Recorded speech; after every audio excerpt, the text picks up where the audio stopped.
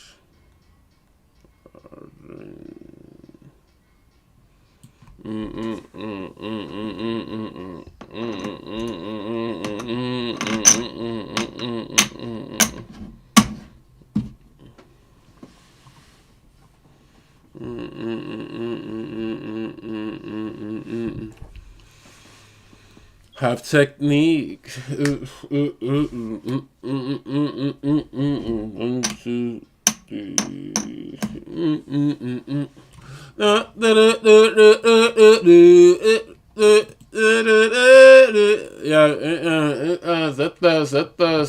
Sätta. Sen där you're crazy have technique.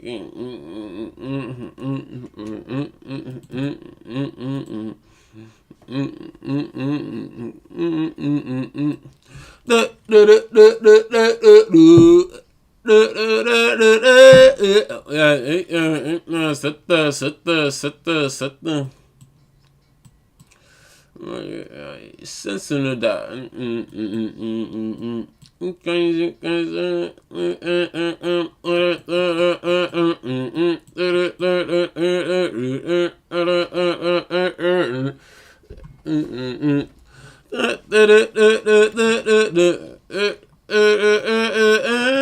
oh yeah, sätta.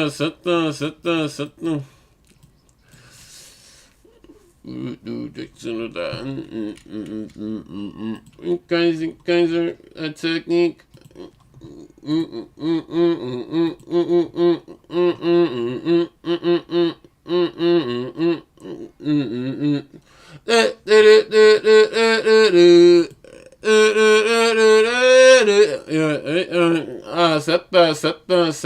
Sätta.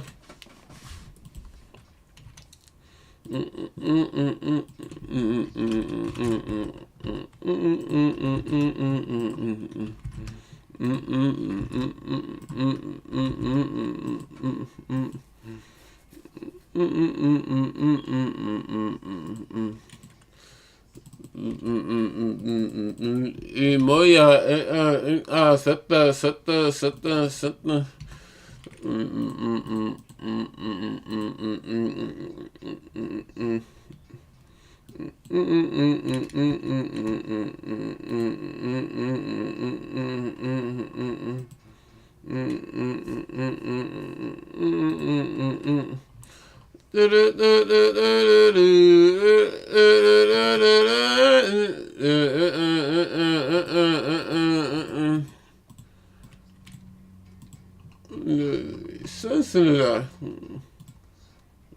Sensitive. Kaiser have technique.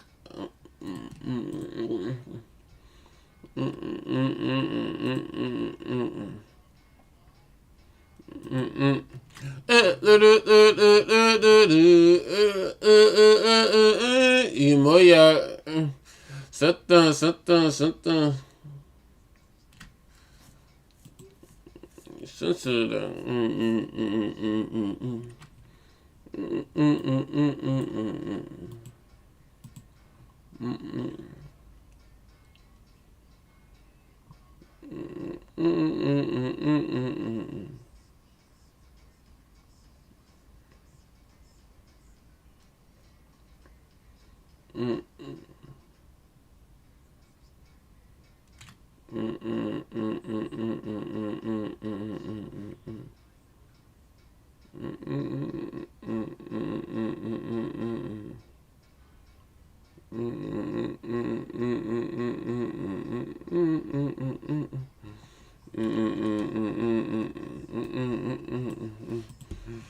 Moja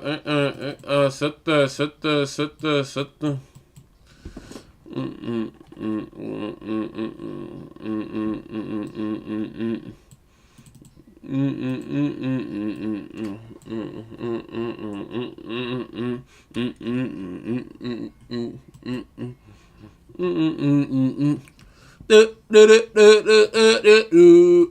Y moya, sata, sata, sata.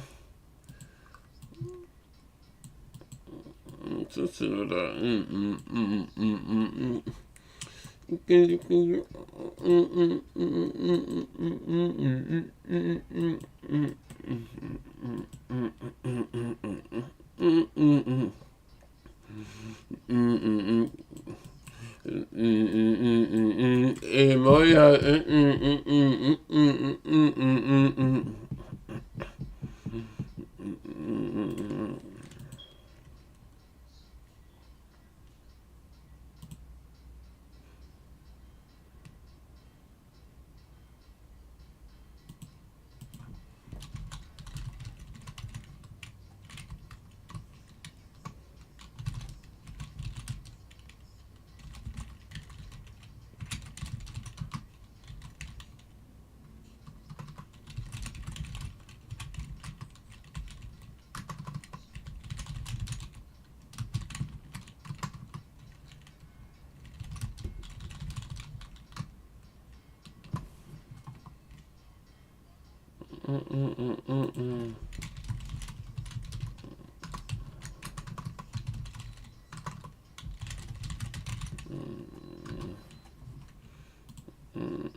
upside objectives. I mean,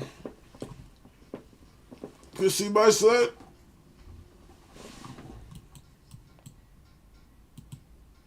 Sensitive. 15 technique.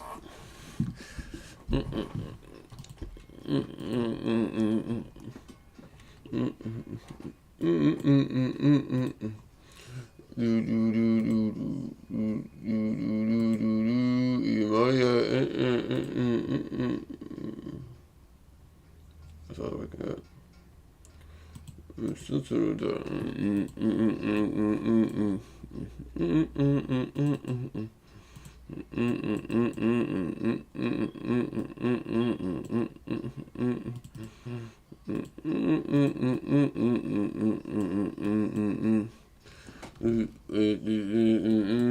Moyo, sutta, dutta, sutta, sutta.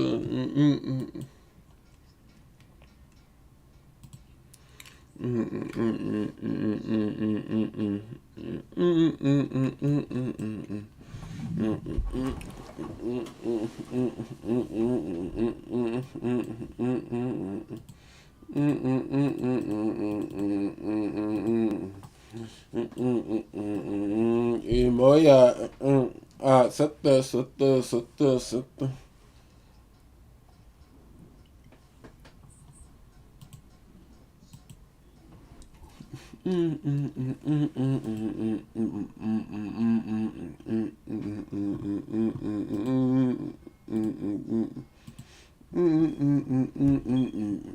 Saki, saku, saki. Look.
Oh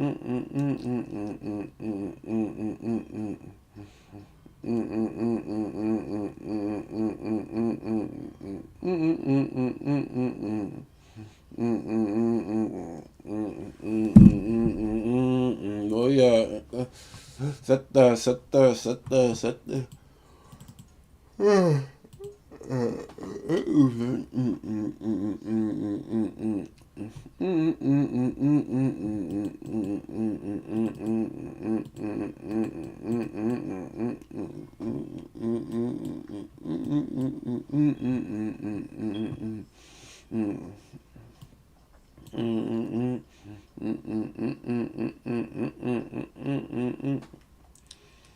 I don't know if we're gonna go down or not. Like, kind of been an interruption. Took one low out. And just close about to close in 5 minutes. In 15 minutes, the bush.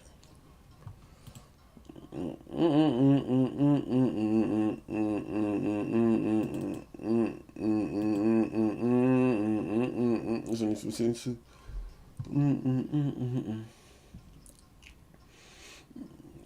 Cincinnati.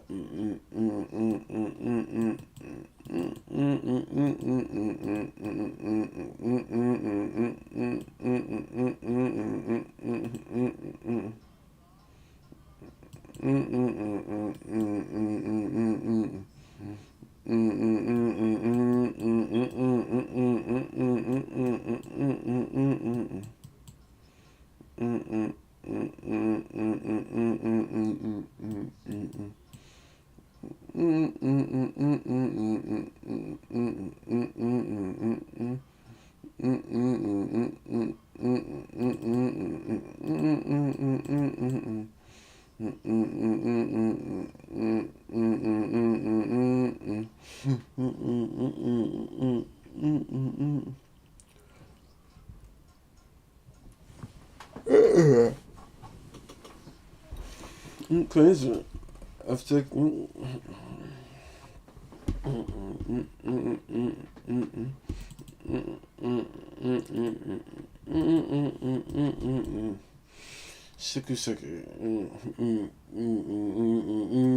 Moja. Sätta.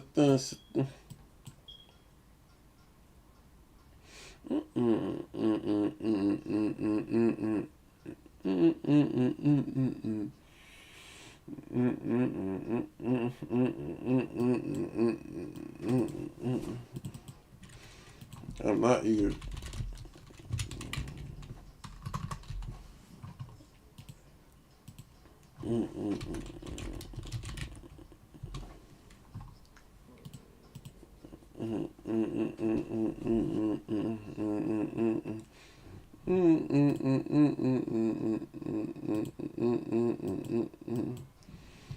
Got some series as well with the highest. I'm not eager, I promise. Trust.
And they not only got settled, they got settled within days.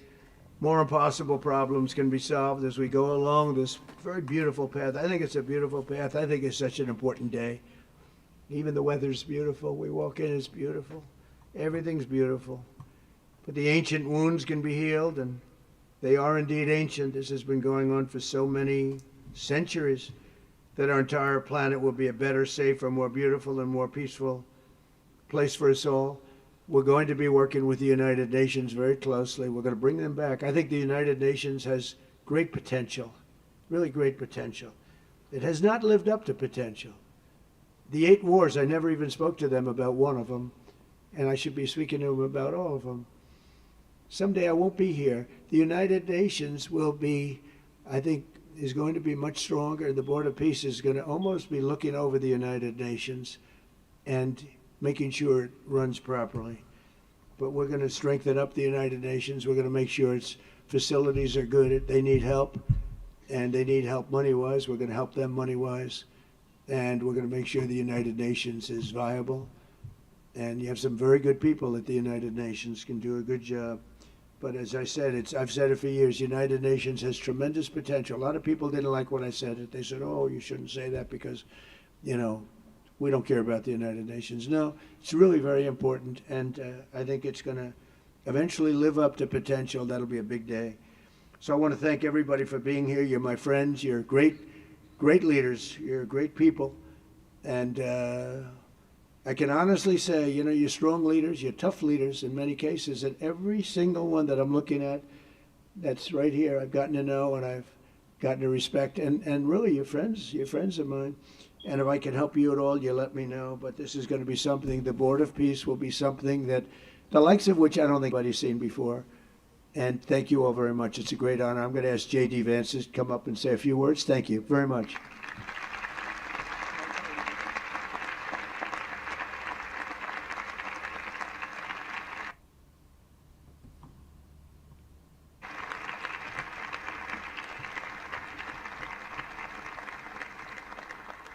Well, thank you, Mr. President, very much for your leadership, but also for the kind words about me personally. I knew exactly what I wanted to say, but then after the President said that I was so smart and that I didn't want to repeat our Congresswoman who froze for 20 seconds over in Munich, now I'm tempted, sir, just to freeze for 20 seconds and just stare at the cameras, and maybe they'll say nice things about me like they do about Congresswoman Cortez. But I have 3 very brief messages. First of all, to the President of the United States, but to the entire team, to Marco, to Steve, to Jared in particular, who've done such an incredible job. I think what this Board of Peace represents is a recognition that if you actually have a President of the United States and a team that's committed to diplomacy, it can actually work.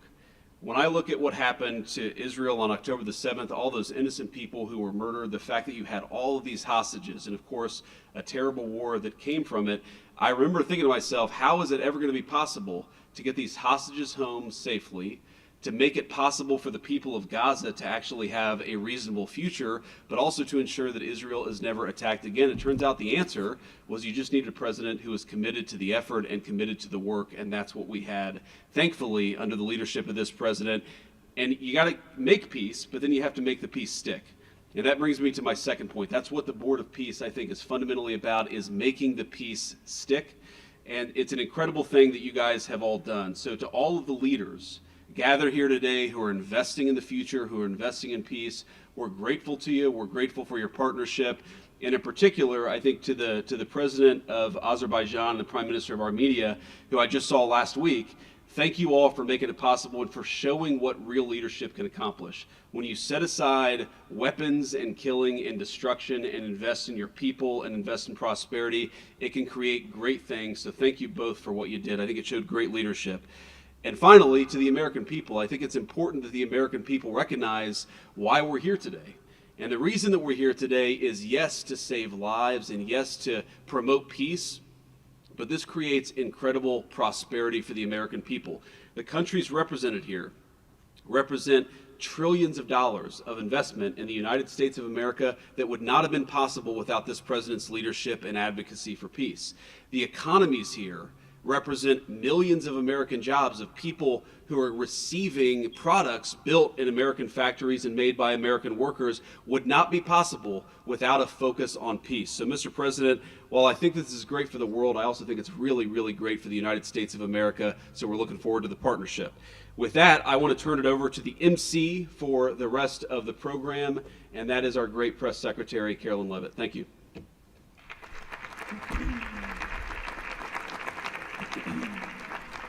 Well, congratulations, Mr. President and Mr. Vice President, for convening the first ever Board of Peace meeting, and we will now hear from our Secretary of State, Marco Rubio.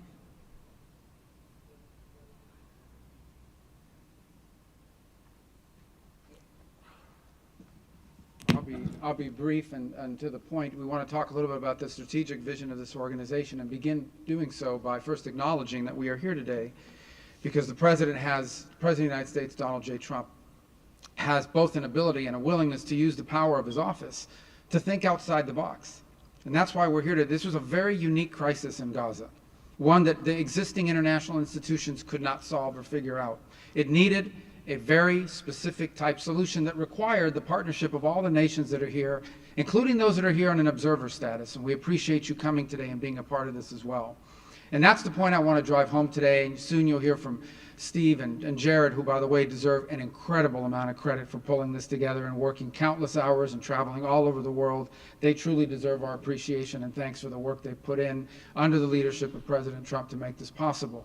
This Gaza situation was impossible to solve under orthodoxy, under existing structures. And so what we did is they went to the UN and they got the UN's approval to put this group together and bring these nations together to come up with a very specific solutions to a very unique and specific problem. We have a long ways to go. There's a lot of work that remains. It will require the contribution of every nation state represented here today, and we thank you for being a part of it. And we hope that this can serve as a model for other complex and difficult situations so they can be solved in the same way. But right now the focus is on this one. We have to get this right. There is no plan B for Gaza. Plan B is going back to war. No one here wants that. Plan A, the only path forward, is one that rebuilds Gaza in a way of enduring and sustainable peace where everyone can live there side by side with one another and never worry again about returning to conflict, to war, to human suffering, and to destruction. And again, Mr. President, thank you for having the vision and the courage to pursue something that has never been done before. And we're not done yet.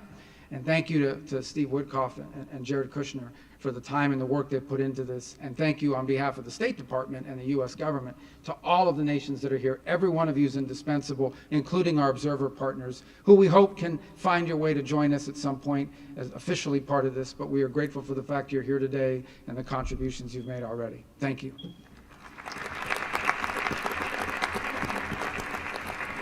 Thank you, Marco. We will now hear from our special envoy, Steve Woodcock.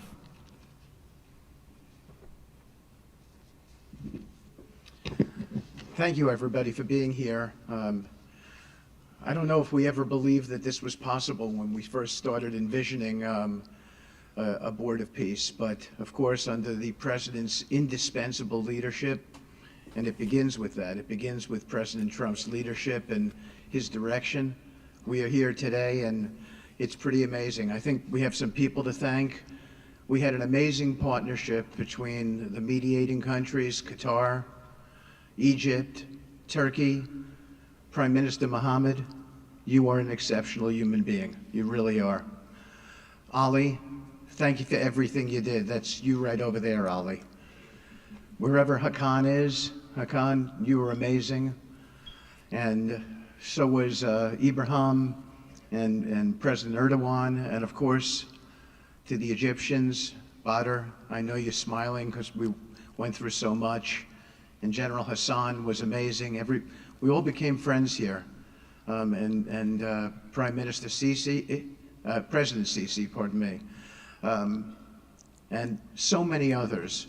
But our team, JD, your insight, your counsel, and Marco, you're an amazing secretary, and it's a privilege to work for you. And Jared, you are my dear friend and the best partner I ever had. You are an amazing person. But Mr. President, it is my greatest honor to work for you. It is the blessing in my life. I've had many blessings. I don't have to be a practicing lawyer anymore, but this is my greatest blessing. But I also have to mention one other person who is important to this discussion. Oh, the Israelis, I forgot. Prime Minister Netanyahu. Without him, much wouldn't have been accomplished as well. And that's really important that we acknowledge him here today, and Ron Dermer. But a person who doesn't care much about the acclaim, we have to acknowledge too, and that's you, Susie. Because I would come back and you would say to me on every trip, what can I do for you? This matters.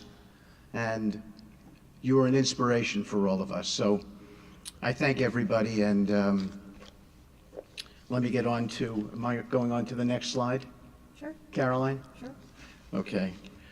So with regard to the hostages, we're here today, again, I say it, I know it sounds redundant, but we're here today because of President Trump. Without him, none of this was possible. There were 251 hostages.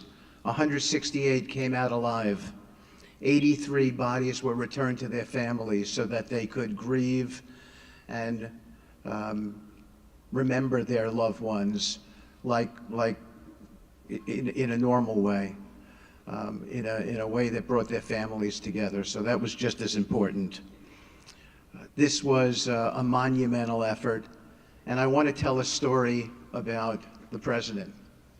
Every time a hostage family came to visit with us, they were not on the president's schedule. I would walk down to the Oval Office, I would tell the president that there was a hostage family here, and he would say, Steve, bring them up. Every single time. Mm-hmm. And when we got the last 20 out, we had a celebration at the White House, and I could see the emotion on the president's face. And he came up to me and he said to me, I have to tell you, this is my 5th year in the Oval Office, and I don't know that I've ever had a more special time than this moment with these people, seeing them come home.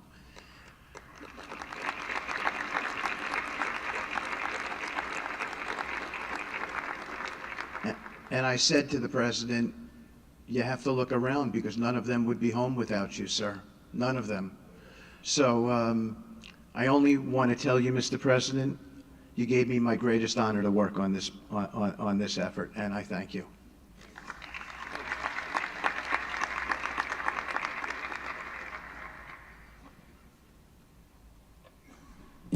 Thank you, Steve. Now you're going to hear directly from the team that has been tasked with implementing President Trump's 20-point plan for Gaza, beginning with our ambassador to the United Nations, Mike Waltz. Thank you, and thank you, Mr. President, Excellencies. First, let me wish everyone a happy and prayerful Ramadan. Thank you so much for joining all of us today. Mr. President, Excellencies, bottom line, humanitarian aid has absolutely surged since the Gaza war ended. Our Central Command, our great military, is working together with Israel, with the UN, so many countries here to coordinate the aid, to make sure there's deconfliction. Over 70 countries now are participating in our Civil Military Command Center, and here are the results. Aid is up. 4,200 aid trucks have entered Gaza each week for 13 consecutive weeks, the longest stretch of high-volume assistance to Gaza in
How's it going up? 24.89.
$17.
years. Diversion is down significantly. The security environment in Gaza and enable civilian governance as established by the National Committee.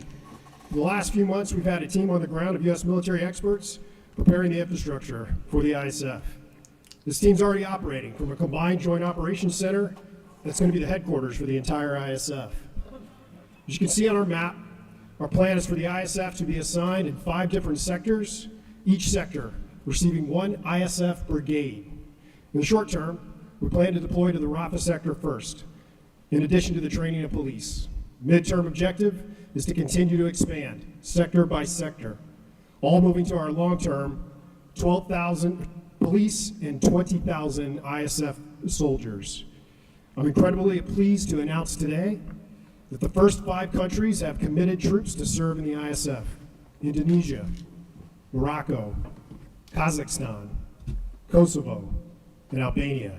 And 2 countries have committed to train police: Egypt and Jordan.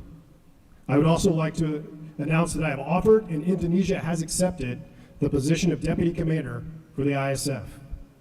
With these first steps, we will help bring the security that Gaza needs for our future prosperity and enduring peace. Thank you.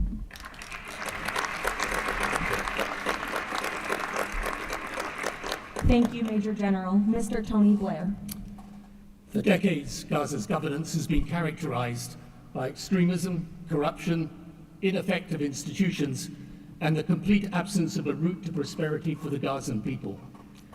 Yet, as President Trump recognized, its potential has always been vast. 25 miles of Mediterranean coastline, proximity to great regional and global markets, and a young, dynamic population with a median age of 19. So today we set out profound changes necessary to rebuild Gaza for Gazans. Gaza not as it was, but as it should be, including its governance. Effective public institutions serving the people, a business environment where enterprise flourishes, an education system educating the young for tolerance and achievement, and a tech-enabled society making the most of the digital revolution. This is a vision of Gaza as part of a Middle East at peace. Not a phony piece of declarations no one means and agreements no one intends to keep, but a genuine commitment to a region where, whether you're a Muslim, Jew, Christian, of any faith or none, you can rise by your own efforts and feel your government by your side, not on your back. That is the vision behind President Trump's 20-point plan for Gaza, and it remains the best, indeed the only hope for Gaza, the region, and the wider world.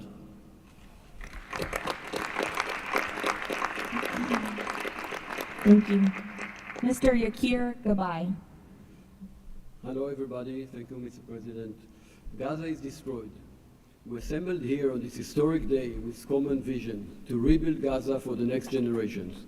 Our mission is to recycle and remove 70 million tons of rubble and UXO and hundreds of miles of tunnels, arrange for the population fast temporary housing, in parallel to start construction of infrastructure and permanent housing.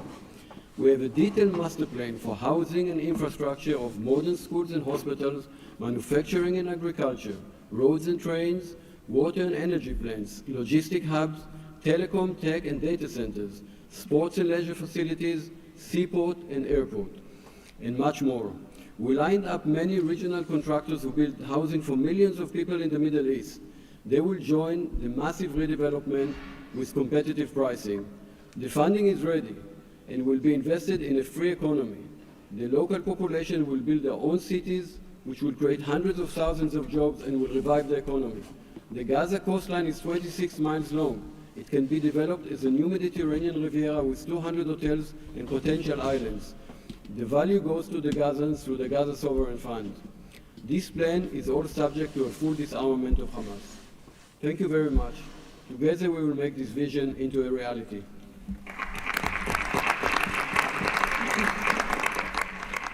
Thank you. Mr. Liren Tanman. When we asked the NCAG what Gaza needs to unlock its potential, the answer was clear. Reconnect Gaza to the world, digitally and economically, and replace corruption with an open, tax-free system. Gaza was once a vital trade hub between Asia and Europe. Reconnection is a return to its roots. Even the word gauze comes from Gaza, where silk was woven and exported to Europe. So, we brought together Palestinian, Arab, and American partners to deliver practical solutions. By July, Gaza's 2G network will be upgraded with free, high-speed access to essential services.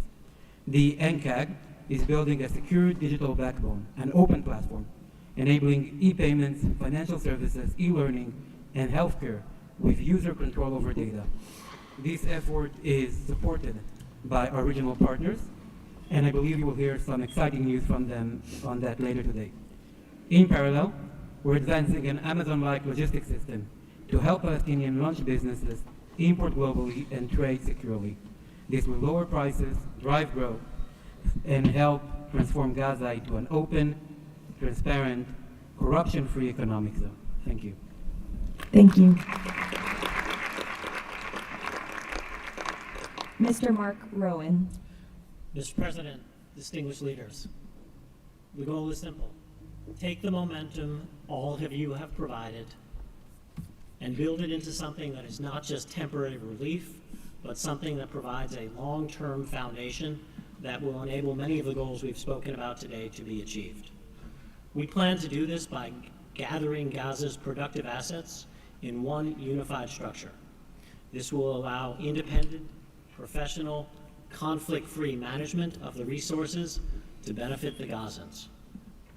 This will also enable expeditious planning and zoning, and not fragmented projects that do not contribute to an economic whole. The potential here is tremendous, but it has to start somewhere. The start is in Rafah, where, as you heard, that will be the first place security is deployed. The plan is 100,000 homes for 500,000 residents plus $5 billion of infrastructure. Over time, 400,000 homes for the entirety of the population with more than $30 billion of infrastructure. Let me put it in financial terms. This is not a problem of money or collateral. This is a problem of peace. The coastline alone, $50 billion of value on a conservative basis. The housing stock, more than $30 billion as rebuilt. The infrastructure, more than $30 billion. $115 billion of value. It just needs to be unlocked and financed. Great. Thank you. Mr. Ajay Banga. Thank you, Caroline, and thank you, Mr. President. All this requires money. And so when the UN Security Council resolution got passed, we set about creating the Gaza Reconstruction and Development Fund at the World Bank. It's housed there. The World Bank's role is that of a limited trustee. We manage the donor contributions coming in of the type that the President said a little earlier in his opening remarks. And then we help to manage that money while it stays with us. And under the direction of the Board of Peace, we disperse the money for reconstruction and development projects in Gaza. This fund is ready to receive the donations that he spoke about just a little while ago. The second part of the story is that you as donors deserve the right to know that the money is being used in a transparent way. We are helping, along with the Board of Peace, which takes the ownership of ensuring that the right kind of financial, legal, and oversight mechanisms are being put in place. We've even assigned a financial controller from the World Bank on a secondment basis to the Board of Peace to ensure that we can try and help build the best standards in this process. Now, this is just the beginning. This work is going to need 2 or 3 things that the World Bank Group can bring to the table. The first is leveraging of public finance. Because of our AAA rating, we have the ability to leverage private bond money to help to create the resources we need to do what Mark just talked about. The second is we can de-risk private investing. And the third is we have people on the ground and expertise and knowledge of doing this kind of work in other markets. We want to be not an armchair critical process, but an active participant in giving Gazans and people in the region the opportunity of the lives they deserve the one time we get the chance. So thank you again. Thank you all for your tremendous work. Before we turn it over to many of the distinguished leaders who are here today, we are going to hear from Mr. Kushner to talk about the future of the Board of Peace. Thank you, Caroline, and thank you, Mr. President, Mr. Vice President, Secretary Rubio. We cannot change the past, but I think that what you're seeing today is that we can potentially change the future if we focus and do this in the right way. We tried to structure this meeting like a proper board meeting, like we do in the private sector, where we have all the preparation, we get the right people together, and we really report on what our challenges are, what the opportunities are, and what are the approaches. What you've seen today is just a small sample of the work that's been done, and I really want to thank the entire team that's worked so hard at this. A lot of these people are volunteers. They're doing this not for any personal gain. People are not personally profiting from this. They are really doing this for their children, for their grandchildren, and because they want to see peace. One small anecdote is Liron said to me, "Are you sure I should be presenting? I'm a Jewish Israeli and I'm working on Gaza and all these things." And I said, "That's exactly why you should be presenting today." If Jews and Muslims work together, Israelis and Palestinians with Americans and English and Bulgarian and people from all around the world, then we can kind of join on a common goal, which is peace and togetherness, and that's really what we've done. I want to thank President Trump. I remember working with you on your first foreign policy speech in 2016 that you gave at the Mayflower Hotel, and at the time those ideas were considered to be very, very radical.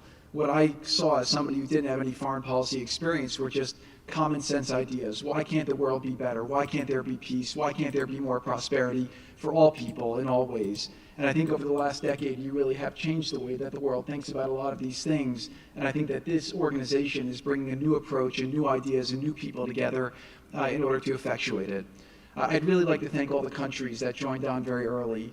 I see this as a very self-selecting group of countries that really believe that the future can be different and wanted to join in partnership and put their reputations and their resources and their time and their ideas on the way to say, these are the challenges we're putting into that we're solving in our own countries. We want to come with new ideas because we've achieved success and we believe that the world can be better in that regard. So I don't have to go through these slides in great detail, but we've secured today, even without the president's amazing commitment, over $7 billion. As Mark said, we don't really have a resource issue here, although we are going to need everyone's support. We just need to be executing and doing this in a good way. We've dealt with the humanitarian issue. We've returned the hostages. But the one final thing I just want to talk about as well from our perspective is that the President Trump in his heart wanted to get the hostages home, but he also really wanted to help the people of Gaza. He saw the suffering that they were enduring, not through fault of their own, because of the bad leadership that they had, the situation they were born into. The war was a horrific, horrific situation. And I think through this process, thanks to Ali and the committee, we are now here to fully support the committee. We are here to help the people of Gaza, to lift them up and give them every opportunity to succeed. And we really see this as a partnership with them and with the Israelis to see if we can create an environment that can be peaceful, that can be functional, that can offer people the opportunity to really live a better life. And I think you've seen some of the work today, and hopefully we'll be successful. Like I said, the last one, failure is not an option, and we have to really push forward and keep finding ways to succeed with this. So really thank you, President Trump, Vice President Vance, and Secretary Rubio, and obviously Steve, who's been, like he said about me, I feel just about him. Working through all these challenges has been an absolute honor and a pleasure with you, and I've really been very lucky to have your partnership. So really thank you all, and I'll get back to Caroline. Thank you. Thank you, Jerry. The war Hamas began has left. The war Hamas began has left Gaza in ruins. Yet from these ruins, a new future will rise. President Donald Trump's unparalleled achievements in just a few months. The United States, together with key regional and global partners, has signed the 20-point Gaza Peace Plan, a blueprint for security, peace, and prosperity. All the hostages returned, the living ones to their homes and the deceased to burial. Ceasefire is stable, and the killings from both sides reduced by 99%. The United Nations Security Council approved the establishment of the Board of Peace chaired by President Donald Trump, a governing body dedicated to providing security, infrastructure, and homes for Gaza's people, ushering in the new dawn for Gaza. The new Palestinian Technocratic Government of Gaza, the NCAG, was elected with consent of all parties, including the Palestinian factions, Israel, and the Arab countries. Rafah border crossing with Egypt was open. The NCAG will secure the disarmament of Gaza to ensure one authority, one law, and one weapon. The United States and its partners, in coordination with the World Bank, are pledging billions of dollars to rebuild Gaza. Safe areas are being established in Rafah and later across the Gaza Strip, where families can receive shelter, food, health care, and education. In Rafah, Gazans will build their first new city. The NCAG, with the Board of Peace, will expand development across the entire Strip, employing hundreds of thousands in reconstruction and business activity. Transportation, water, and energy systems will be restored, and a modern economy will begin to emerge. Children will return to classrooms with a curriculum that promotes tolerance, dignity, and peace. Our goal by year 3, Rafah fully rebuilt, unemployment curbed, and Gaza connected to the world through an Abrahamic gateway, linking it with Egypt, Israel, Jordan, Saudi Arabia, the UAE, and extending to India and Europe. By year 10, Gaza will be self-governed, integrated into the region with thriving industries and housing for all. This is the framework for Gaza's rebirth: secure, prosperous, and peaceful.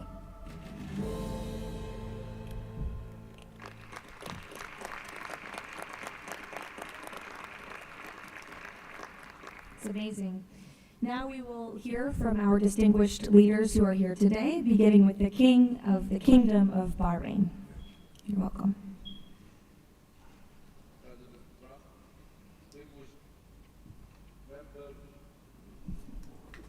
Of the Board of Peace.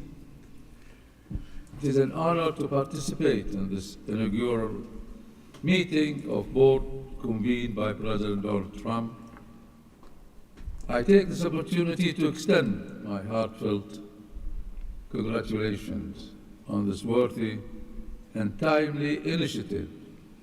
The meeting comes during the holy month of Ramadan, where we will pray to Almighty God that our endeavors will bring peace, security, prosperity to the world. As a founding member of the Board of Peace, the Kingdom of Bahrain recognizes and endorses the tremendous potential of this body, the extraordinary drive of its chairman, and his sincere efforts to unify nations in our common objective of fostering and enduring peace for the Middle East. We greatly appreciate President Trump's initiative in presenting the Gaza Peace Plan and establishing this board is a vital platform for dialogue, action, and delivery. As we embark on this historic journey together, we urge all peace-loving nation organizations and groups to actively engage in the successful implementation of the second phase of the Gaza Peace Plan. This includes ensuring a lasting ceasefire in Gaza, facilitating its reconstruction, and providing hope and new opportunities for the people of Palestine and Israel. This inaugural meeting of the Board of Peace marks an extraordinary and pivotal chance to envision a new future to Gaza, one that emerges from the ruins of conflict to building a landscape of security, aspiration, hope, and opportunity for its people.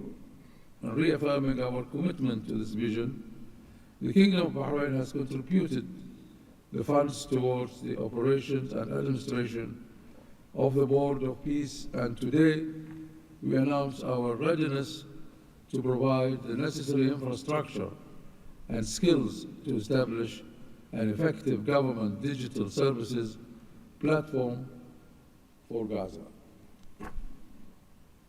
Our decision to join the Abraham Accord and enter into the CECIBA agreement with the United States reflects our commitment to advancing peace and stability in the Middle East. The United States' historic and ongoing presence in our region has served as a positive force for stability, and we remain dedicated to strengthening our partnership. We look forward with optimism to working with the Board of Peace and all of our international partners who share our ambitions for a brighter future for all. Thank you, Mr. President.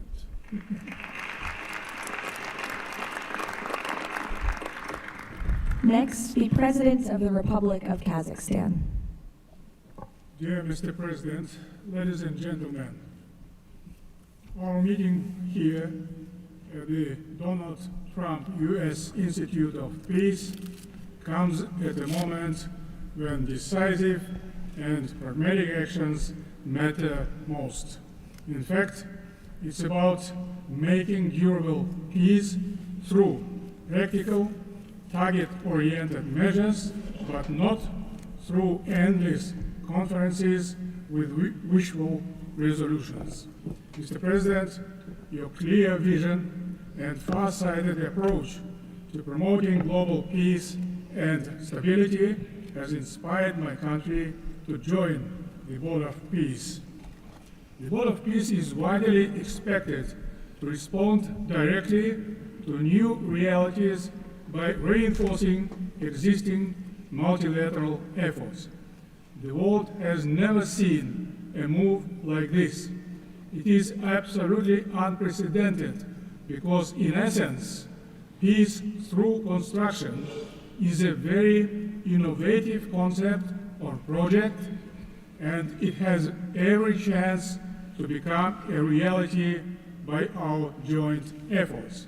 Therefore, Mr. President, I acknowledge and accept your conviction that lasting peace must be built on concrete actions. As our first step, we are ready to contribute a significant amount of cash finance directly to the Board of Peace without any delay. Kazakhstan is also keen to be part of the restoration and construction process through international companies with strong credentials. The program, mostly funded by our government, may include the construction of infrastructure, housing, residential complexes, schools, hospitals, and other important civilian facilities, as well as the rubble clearance. We pledge to fully accomplish our financial commitment toward the board. As one of the world's major producers of wheat, Kazakhstan is ready to provide humanitarian assistance to enhance food security in Gaza and beyond. Kazakhstan plans to provide 500 scholarships to Palestinian students to pursue academic programs in our universities over a 5-year period. We can share our internationally recognized e-government expertise and other digital solutions. Kazakhstan is willing to support the ISF by deploying military units, including medical units, and sending our observers to the Civil Military Coordination Center. Sustainable development in the Middle East requires new ways to promote peace, cooperation, and trust across the region. That's why Kazakhstan has joined the Abraham Accords.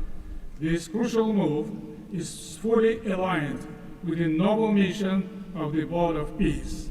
Both of them may constitute a solid basis for joint efforts to promote peace and security in the Middle East and to foster economic, humanitarian cooperation in the region and even beyond.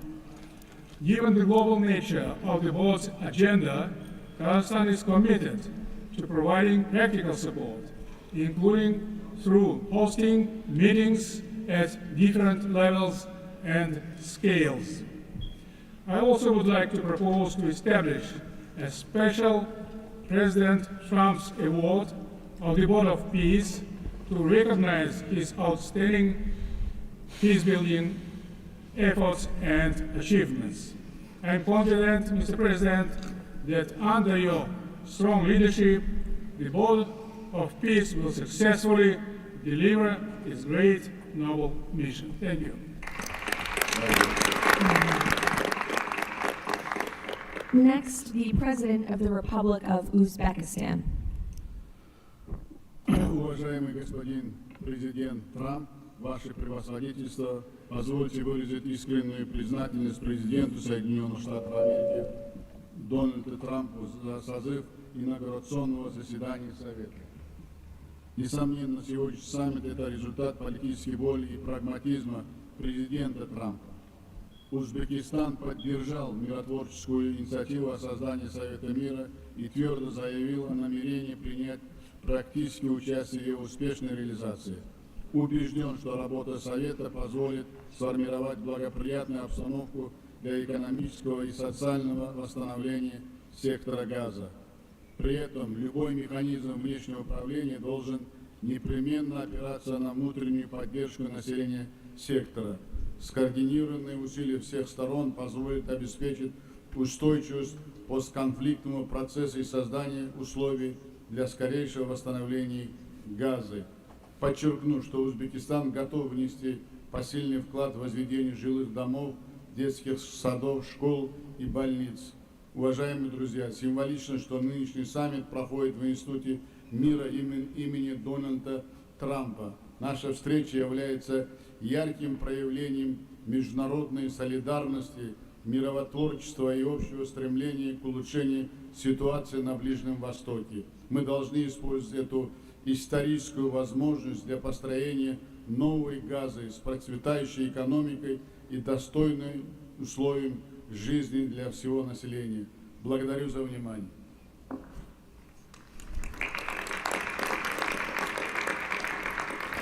The President of the Republic of Indonesia.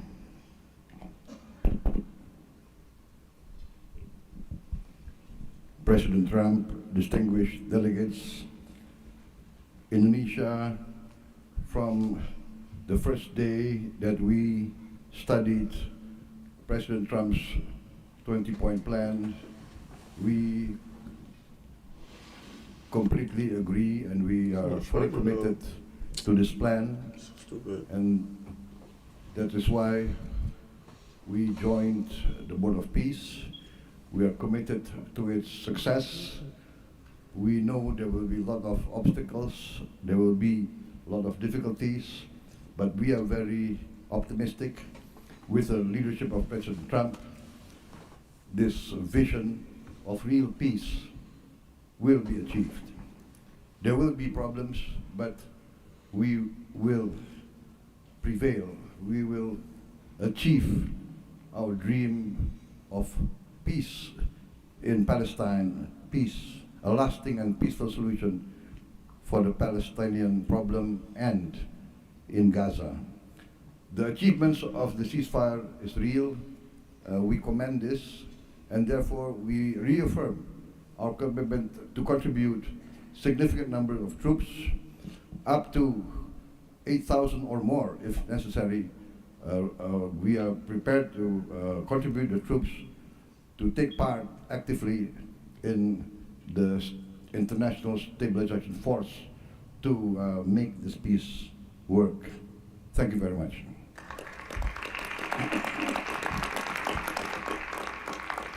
The President of Romania.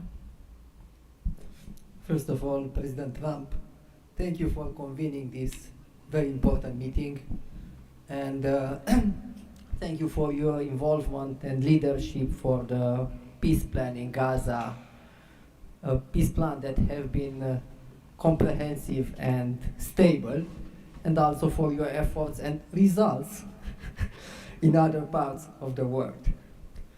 I think everyone desires peace, stability, prosperity in Gaza, but the question is how to act for.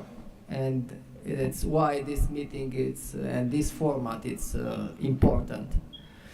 What Romania can do, first, on the humanitarian situation, we can increase the number of flights in order to extract children with disease and to treat in the Romanian hospitals. We've done already, and we can do for 1,000 children and 4,000 family members. Secondly, we had a good expertise in emergency response system like ambulance, fire systems, and we can help in order to rebuild that system, and we can donate some equipment. Third, we already offering some scholarship for Palestinian students, and we can extend the program, and we can help also to rebuild, refurbish the schools in Gaza. And fourth, I think the most important, we had also some expertise. We can help to rebuild the institutions, like police, like justice, like public administration. We have done that in other parts of the world, so we have some expertise. We can contribute with experts, with trainers. And also it's important to say that we have traditionally good relation with the Jewish people and with the Palestinian people, so it will help. So we can count on us. Thank you. The Prime Minister of the Republic of Albania. Thank you for inviting me to be part of this journey, Mr. President. The fully aligned bipartisan vote of support this initiative received in our parliament speaks for itself about how honored Albania is to be a founding member of this new organization. Many in Europe say the Board of Peace is meant to substitute the United Nations. It does not look to me like an attempt to replace the UN, but if it helps shake that agonizing giant and inshallah wake it up, then God bless the Board of Peace. Mr. President, we commend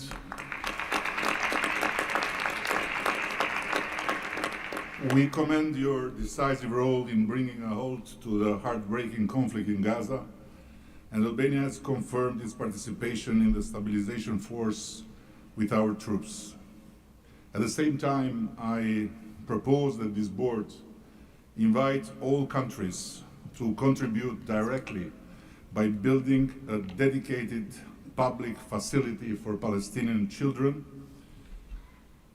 and in doing so, the world would help the children of Gaza, who are the most innocent hostages of the lunacy of Hamas, to grow within the tangible presence of the largest chain of hands humanity has ever joined together. By not only putting the money, but bringing their own architects in this, so the world will transform an wound of history into an oasis of hope, where compassion takes concrete form and the future is shaped around those who deserve it most, the next generations of Palestinians. Albania will be privileged to stand in that chain. Allow me very briefly to draw your attention to another open conflict closer to home, where President Trump's leadership during his first term brought Kosovo and Serbia closer than ever to a final peace agreement. The president of Kosovo was then brutally prevented from traveling to the White House to sign that agreement in the presence of President Trump. And this was the doing of the very same Sicario prosecutor that went after President Trump himself, and for that became worldwide famous. Today, the Kosovo president have now spent 6 years in pretrial detention before a special court in The Hague, sponsored by several democratic states, some of them present here, that should be shamed of that type of international justice. Just last week, Mr. President, another prosecutor, funded by this great country and its taxpayers, requested 45 years of imprisonment for him, a request that sent shockwave of humiliation through an entire peace-seeking nation. At this moment, only a few months stand between a man who rose from resistance to ethnic cleansing to become a peacemaker and the potentially devastating outcome in a court that has so far failed at every step to uphold the standards of democratic justice. For the sake of God, Mr. President, let's do something before, as you say, very bad things might happen again. And again, thank you so much for including Albania in this noble initiative by bringing close friends of Israel and of the Arab countries. We very much hope to be an added value in your amazing vision.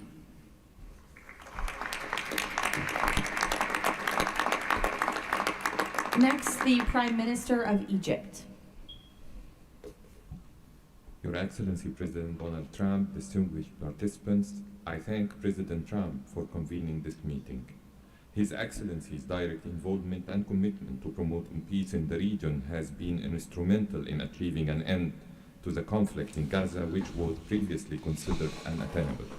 Egypt supports President Trump's vision to usher in a new era of peace and coexistence among the people of the region, in which the Palestinian people enjoy the rights to self-determination and statehood, in accordance to relevant international resolutions.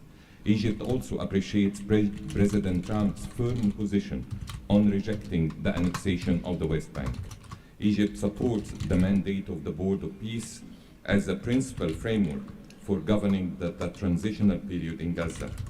It is necessary to fully empower the National Committee for the administration of Gaza to function effectively from within and throughout the Strip. Also, preserving the institutional and geographical link between the West Bank and Gaza is vital for the Palestinian Authority to eventually resume its role in Gaza. Within the framework of Egypt's support to President Trump's plan, Egypt will continue its effort to train Palestinian police personnel to maintain security within the Strip. Egypt values President Trump's position rejecting the deportation of the Palestinian people from Gaza as reflected in the 20 points plan, and stresses the importance of initiating early recovery projects in the whole of the Strip in a manner that preserves its geographic unity. Let us consider today's meeting as initial step in advancing these objectives. Again, thank you, Your Excellency President Trump. Thank you. The Prime Minister of the State of Qatar. Thank you. Mr. President, distinguished members of the Board of Peace, thank you for convening this meeting under the banner of peace. Qatar reaffirms its commitment to the Board of Peace as it was committed to the very first day of the mediation efforts. From that day until the end, when we have witnessed in that historical moment in Sharm el-Sheikh the signing of this agreement together with our partners. For decades, this conflict has burdened our region and the world, and our responsibility remains to achieve a just and lasting resolution. The board, under the President Trump leadership, will advance the full implementation of the 20 points plan without delay, ensuring fairness and justice for both Palestinians and Israelis. In this spirit, Qatar pledges $1 billion in support to the board mission aimed at reaching a final resolution that fulfills Palestinian aspiration for the statehood and recognition, and the Israeli aspiration for security and integration. We will also continue our humanitarian coordination together with our UN partners and the Board of Peace. Thank you very much. Thank you. The Deputy Prime Minister and Foreign Minister of the UAE. Mr. President, thank you for gathering us today. I really hope that the beginning of Ramadan will give us all guidance towards peace, coexistence, and living in prosperity with each other. Mr. President, just over 5 years ago, you with your friend, my president, Sheikh Mohammed, and the Prime Minister of Israel launched the Abrahamic Accords. And since then, we've managed not only to work with you, with Israel, towards a better future for the region, but even when October 7th took place, the UAE managed to work with Israel in providing, since the war started, almost $3 billion of assistance to the Palestinian people in Gaza. Today, Mr. President, the UAE announces a further $1.2 billion for supporting Gaza through the Board of Peace, which I'm delighted that I've been working with so many friends like Steve and Jared, Secretary Rubio, who's been so inspiring in so many other ways, on so many other fronts, and looking forward working with him for in the future. And Mr. President, if it wasn't for your support, I think this board would not have been gathered. We would not have had the meeting in New York to end this war, when you gathered 8 leaders of the region to end this war. So, Mr. President, during Ramadan, we pray for your success. Thank you. Thank you. The Minister of Foreign Affairs of the Kingdom of Morocco. Thank you. Mr. President, His Majesty King Mohammed VI welcomes and supports your vision and leadership to foster peace and prosperity around the world, and in particular in the Middle East. Thanks to your peace plan for Gaza, a ceasefire was achieved, a tragic war was ended, lives were saved, and a pragmatic and forward-looking approach to rebuild Gaza was crafted. Today, as a committed founding member of the Board of Peace and upon instructions of His Majesty King Mohammed VI, Morocco is pledging the following in honor of the President Trump's visionary peacemaking. 1. Morocco has already made the first ever financial contribution to the Board of Peace. 2. Morocco is ready to deploy police officers and train policemen from Gaza. 3. Morocco will deploy a high-ranking military officers to ISF Joint Military Command. 4. Morocco will deploy a military field hospital. 5.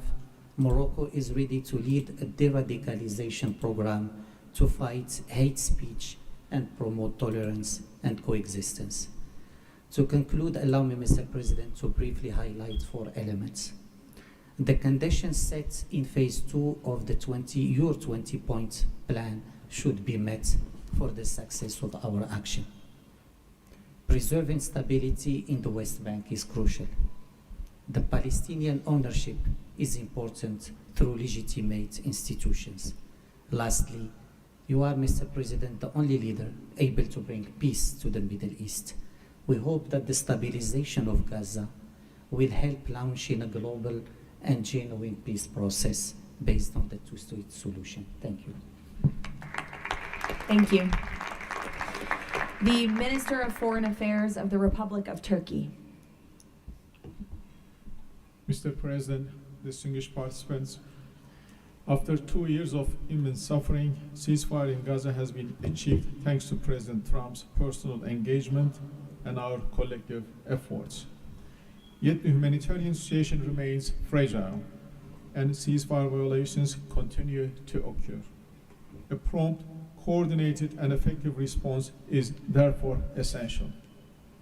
President Erdogan remains fully committed to Gaza's security, stabilization, and recovery. Turkey has already been providing immense amount of humanitarian assistance to Gaza. We can also contribute meaningfully to the rehabilitation of health and education sectors, as well as the training of the police force. In addition, we are prepared to provide troops to the International Stabilization Force. Mr. President, Turkey will continue to support your efforts towards a just and lasting peace. We remain convinced that the foundation of such peace is the two-state solution. Let us work towards that objective for the benefit of all peoples of the region. Thank you. The Minister of Foreign Affairs of the State of Kuwait. I'll be delivering my statement in Arabic. فخامة الرئيس دونالد ترامب رئيس الولايات المتحدة الأمريكية الصديقة رئيس مجلس السلام أصحاب الجلالة والفخامة والسمو والمعالي الحضور الكريم السلام عليكم ورحمة الله وبركاته. أود أن أنقل لكم تحيات حضرة صاحب السمو الشيخ مشعل أحمد الجابر الصباح حفظه الله ورعاه أمير دولة الكويت وتمنيات سموه بالتوفيق والنجاح لأعمال هذا المجلس. كما نتقدم بخالص الشكر لفخامة الرئيس دونالد ترامب على جهودها المقدرة والرامية إلى المساهمة في التوصل إلى إنهاء حالة الصراع بما يؤول نحو إقامة الدولة الفلسطينية المستقلة على حدود 4 من يونيو لعام 1967 وعاصمتها القدس الشرقية وفقا لقرارات الشرعية الدولية بما فيها القرار 2803 ومبادرة السلام العربية. إننا نجدد دعم دولة الكويت المبدئي والثابت والتاريخي للشعب الفلسطيني الشقيق وقضيته العادلة، ولطالما كانت القضية الفلسطينية ودعمها تشكل أحد ركائز السياسة الخارجية الكويتية، الأمر الذي يحتم علينا دعم كافة الجهود والمبادرات الرامية إلى إحلال السلام، بما فيها خطة فخامة الرئيس الأمريكي دونالد ترامب ذات النقاط 20، معربين عن أملنا باستمرار نجاح هذا المسار والذي يظل مرهونا بتكاتف وتضامن المجتمع الدولي. ختاما،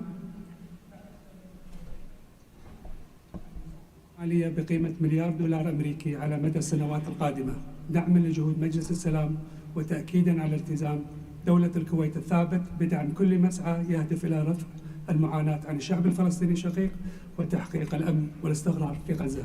والسلام عليكم ورحمة الله وبركاته. Thank you. The Minister of State for Foreign Affairs of the Kingdom of Saudi Arabia. Thank you, Mr. President, distinguished members of the board, distinguished guests. It is a pleasure to be here with you as we embark on a journey towards establishing a lasting and just peace in the Middle East, a peace that results in two states, Israel and Palestine, living side by side in peace and security, a peace that results in transforming our region from death and destruction to hope and prosperity by integrating the region, bringing together its resources and unleashing its potential. The Kingdom of Saudi Arabia, Mr. President, has been seeking peace and justice in the Middle East since for a very long time. In 1981, King Fahd offered the 8-point plan, which was adopted by the Arab world at the summit in Fez, that essentially established or reconfirmed the notion of land for peace. In 2002, Saudi Arabia, the late King Abdullah, launched the Arab Peace Initiative, which was adopted by the Arab world unanimously, as well as by the Islamic world. Today, the custodian of the Holy Mosque, King Salman bin Abdulaziz, and His Royal Highness Crown Prince Prime Minister Mohammed bin Salman are working towards realizing a vision for peace and prosperity and security and integration in our region. So, Mr. President, we look forward to working with the Board of Peace to establish this noble objective, and I'm pleased to announce that the Kingdom of Saudi Arabia will pledge $1 billion over the next few years in order to achieve this objective, to work towards alleviating the suffering of our Palestinian brothers and bring them the peace that they and the whole region so desperately desires. So thank you very much and good luck to all of us. Wassalamu alaikum wa rahmatullah. I know there were a few more leaders who wanted to quickly share a few words, so we will go to the President of the Argentine Republic, Milei. Señor Presidente, distinguidos miembros del Board of Peace, la nueva Argentina ha adoptado una posición clara en política exterior. Defendemos de forma inclaudicable el derecho a la vida, la libertad y la propiedad y sus instituciones derivadas, la igualdad ante la ley, la libertad de expresión y el libre comercio. La defensa de esos derechos no es negociable, es un prerequisito para la paz. Pero no todos los actores internacionales juegan con las mismas reglas.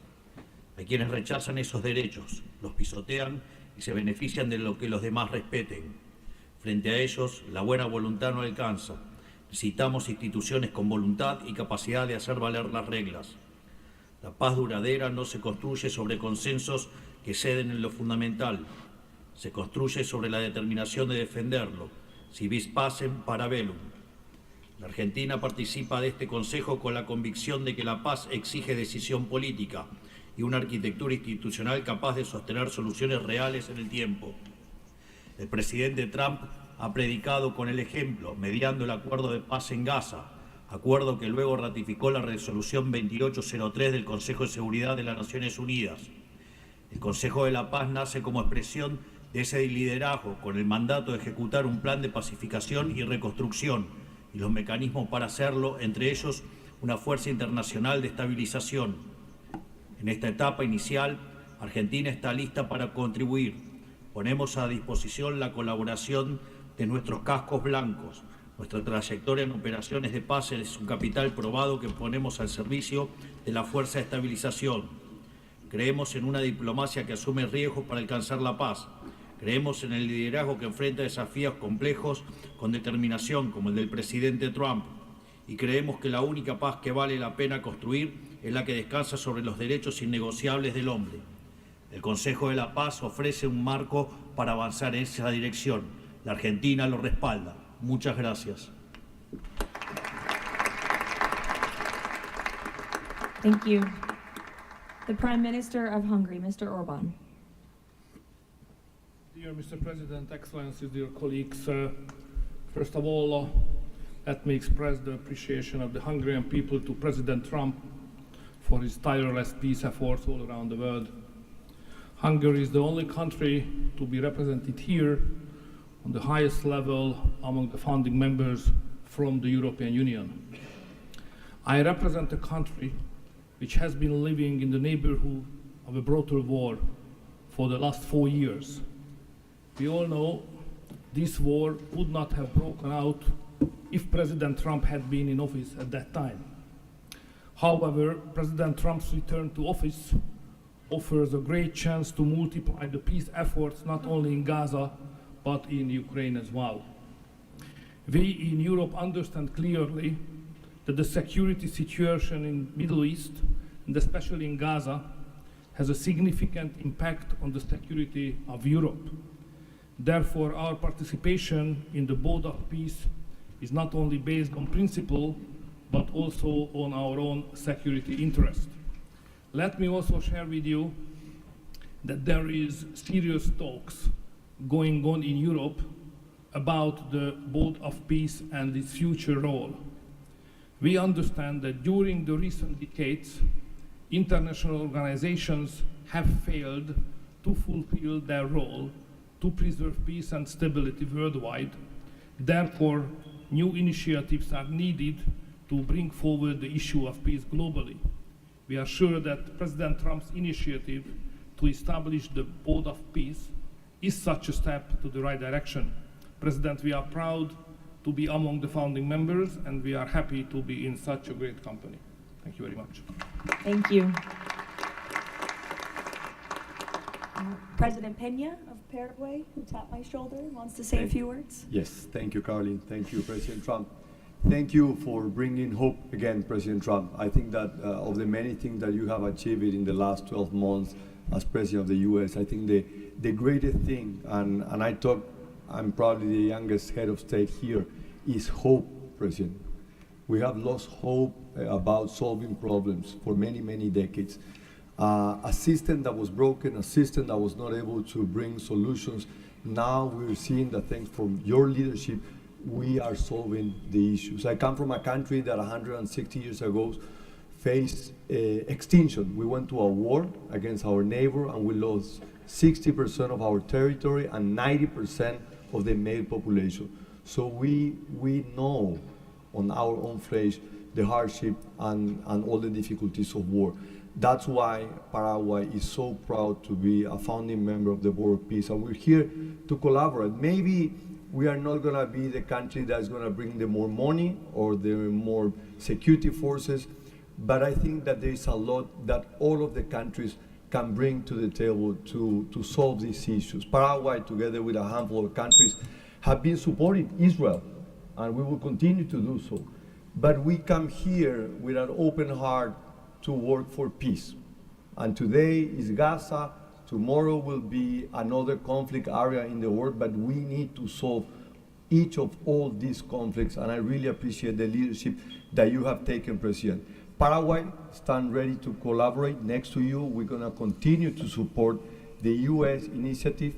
Probably the only day that we're not gonna be able to support the USA is gonna be on June 12th, because Paraguay is gonna be facing the US in the World Cup. Thank you very much. Thank you. The Minister of Foreign Affairs of the State of Israel, please. Thank you. President Trump, this is an important day. Your historic actions have proven time and again. You are a leader who takes initiative, forges new paths, and works toward a better future for the entire world. Your visionary leadership, alongside with Prime Minister Netanyahu's resolve, brought all our hostages home from Gaza. Thank you for that.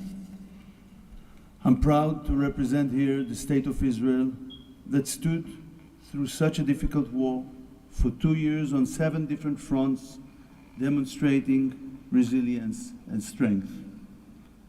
As I stand here, I recall the 925 brave soldiers that gave their lives in a war against pure evil, Hamas, Islamic Jihad, and Hezbollah. These are the best people. To them, we owe our existence and all our achievements. They will not be forgotten. I think of them and their families who paid the heaviest price. Since Hamas violently took over Gaza in 2007, it built the largest terror state in the world with huge terror infrastructure above and below ground. October 7 was the peak of Hamas' ongoing terror campaign through decades. Hamas raped and murdered women, killed children in front of their parents and parents in front of their children, burned whole families alive. That terrible day will not be forgotten, and we must act to ensure it never repeats itself. Distinguished leaders, all previous plans for Gaza failed because they never addressed the core issues: terror, hate, incitement, and indoctrination. At the heart of President Trump's comprehensive plan are the disarmament of Hamas and Islamic Jihad, demilitarization of Gaza Strip, and de-radicalization of Palestinian society there. It's the first plan to address the root of the problem. We support it and are working and will work toward its success. As Mr. Mladenov emphasized, Hamas must be disarmed. That includes all its weapons, its terror infrastructure, underground tunnel network, and weapons production facilities must all be dismantled. As the plan emphasized, there must be a fundamental de-radicalization process. The infrastructure that indoctrinates Palestinian children to hate and kill Jews in educational and religious institutes should no longer exist. All those are important not only for the Israelis. Gazans have lived under a terror regime for decades. The people of Gaza must be liberated from these terrorists. I want to make this opportunity to wish Muslims around the world Ramadan Kareem. Distinguished leaders, President Trump's visionary leadership creates, for the first time, an opportunity for a better future. On behalf of Israel, I say thank you, Mr. Trump. Thank you for your leadership. Thank you. Lastly, the Prime Minister of Pakistan.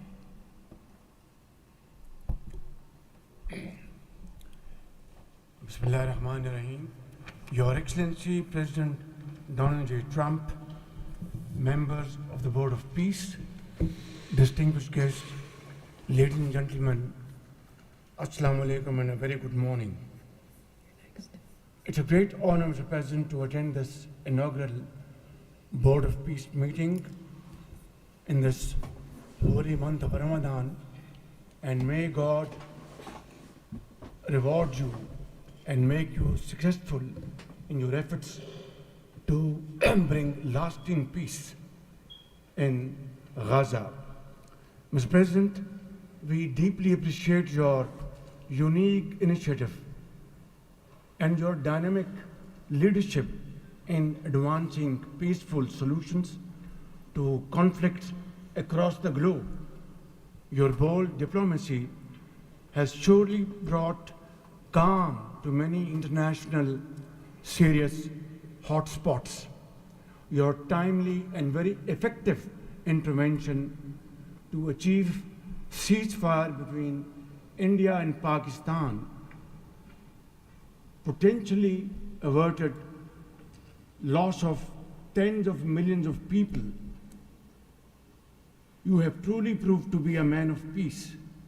And let me say, Mr. President, you are truly savior of South Asia. The people of Palestine have long endured illegal occupation and immense suffering. And to achieve long-lasting peace, it is very important that ceasefire violation must end to preserve lives and advance reconstruction efforts. The people of Palestine must exercise full control of their land and their future in line with UN Security Council resolutions.